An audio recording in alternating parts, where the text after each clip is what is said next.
Nella giornata di Cruciale c'è soltanto la visita a Mestre. Mi sono incontrato con il sindaco perché contestualmente ho approfittato per vedere il primo cittadino di Venezia con il quale c'è un rapporto di amicizia e si è parlato di tante cose, anche ovviamente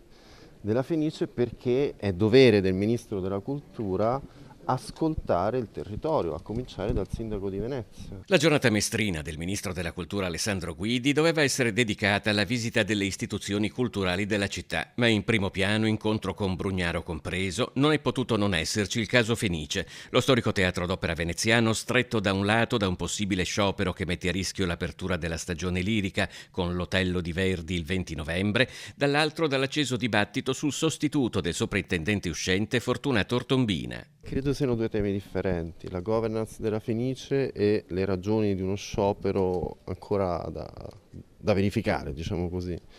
E l'accordo non si trova soltanto tra il Ministro della Cultura e il Sindaco, deve esserci un accordo corale, c'è un dialogo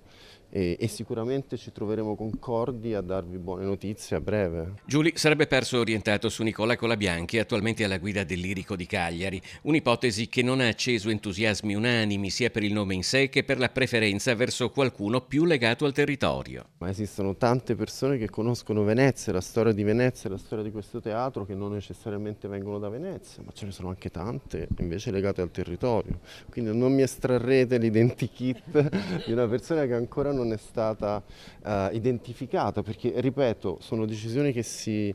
assumono coralmente nel pieno rispetto del territorio, dei veneziani, dei veneti, per dirla alla maniera di Zaia, peraltro, e quindi avrete presto buone notizie, di più non posso dirvi e non sono in grado di dirvi.